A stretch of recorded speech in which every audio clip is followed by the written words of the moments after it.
While most children her age are learning to solve equations, this girl is learning how to operate a nuclear arsenal. Kim Ju-ae doesn't attend public school. She is an entity raised in a power laboratory, where a $15,000 Cartier watch is just a minor detail in a $100 billion succession blueprint.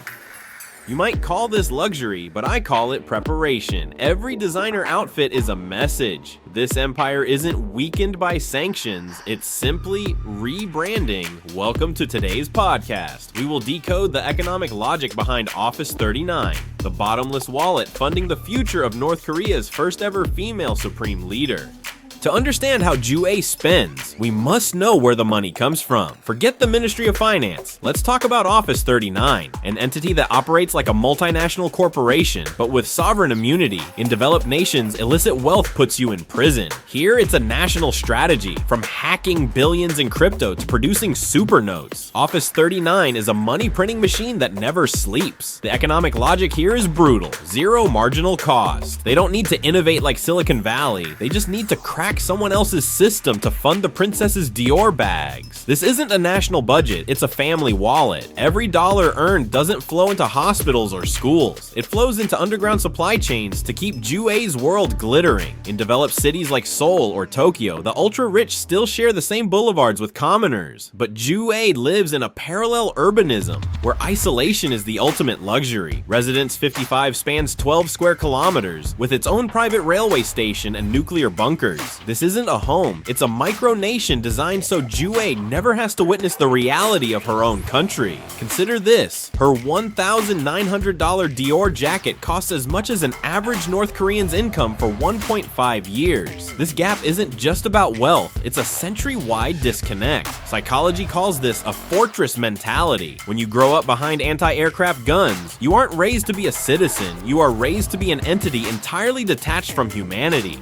2024 marked a turning point, the war economy. While EU nations struggled with inflation, the Kim family found a gold mine by selling millions of artillery shells to Russia. The logic here is brutal: blood and steel for luxury. Every container of munitions leaving Nampo port means a new Mercedes Maybach or a fresh collection of Swiss watches arriving in Pyongyang. Ju-ae's luxury isn't just indulgence, it's evidence of a shadow alliance. It defies all financial barriers with one message: sanctions are only for the weak. Pyongyang is hosting the most ridiculous plot twist in history. In an ultra-patriarchal society, why do elderly generals covered in medals have to bow 90 degrees to a girl who hasn't even finished middle school? This isn't gender equality, it's the deification of bloodline. While global youth struggle to build careers, Ju-ae only needed to be born into the right family to hold the nuclear button. Her presence is a psychological gambit. Every nod from the generals is a vow of loyalty to a dynasty that never ends. Here, age is meaningless in the face of DNA, while global Gen Z is busy with TikTok, dancing to catchy tunes.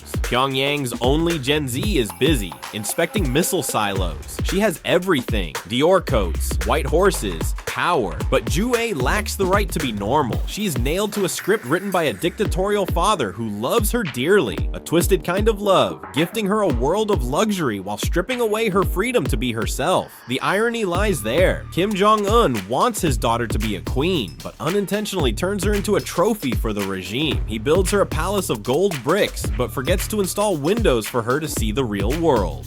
Economic logic always has a breaking point. A Dior coat representing Western freedom is worn by the very one who suppresses it. Kim Ju-ae is the brightest lighthouse, yet she stands amidst an ocean of darkness for 26 million North Koreans. Outside the electric fences, North Koreans live in a paradox, taught to worship her as a goddess, while their empty stomachs remind them of a brutal reality. To them, Ju-ae isn't a child. She is a symbol of a cruel fate, that their sacrifice will endure for generations to come. For those who have successfully defected, looking back, they feel no admiration, only a mix of sorrow and rage. One defector once said, "Why must we eat tree roots so that girl can wear silk?" Ju-ae's power isn't built on gold, but on the silence of a million screams. Ask yourself, a regime willing to trade the future of millions of children for a perfect succession icon, how long can it truly survive? Is this the preservation of a legacy, or a journey into a historical dead end? What do you think about the future of this dynasty? The nuclear mascot.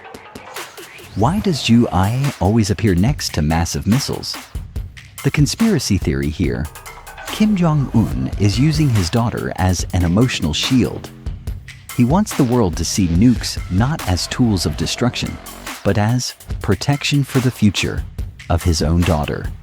The auntie check. There's a colder theory?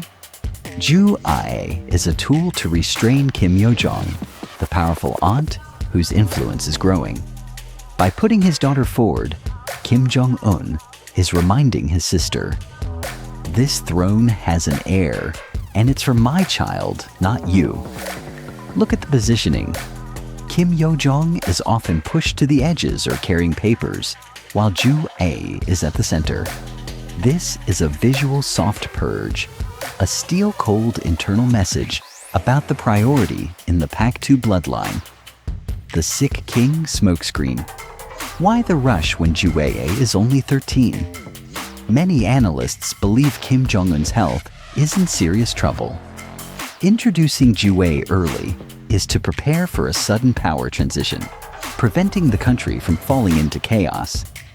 Ju Ae is political insurance. He is conditioning the military and the people to get used to her presence. If Kim Jong-un suddenly disappears one day, Ju Ae's image is already burned into their minds as the eternal continuity. Kim Jong-un wants North Korea to move away from being a dry military state to a modern monarchy. Ju Ae's appearance with Western fashion is an effort to create a luxurious, royal image, similar to dynasties in Europe or the Middle East. The gender revolution smokescreen. There's a conspiracy that this is Kim Jong-un courting international opinion on feminism. Look, we are preparing for our first female leader. A perfect distraction from the horrific human rights abuses happening in the shadows. The peak irony.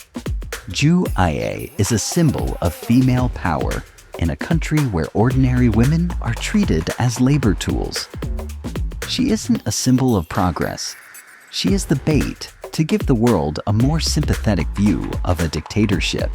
Thank you for listening. Don't forget to like and subscribe, because in your world, you have the freedom to choose information and express your views, a privilege millions across the 38th parallel still dream of. See you next time.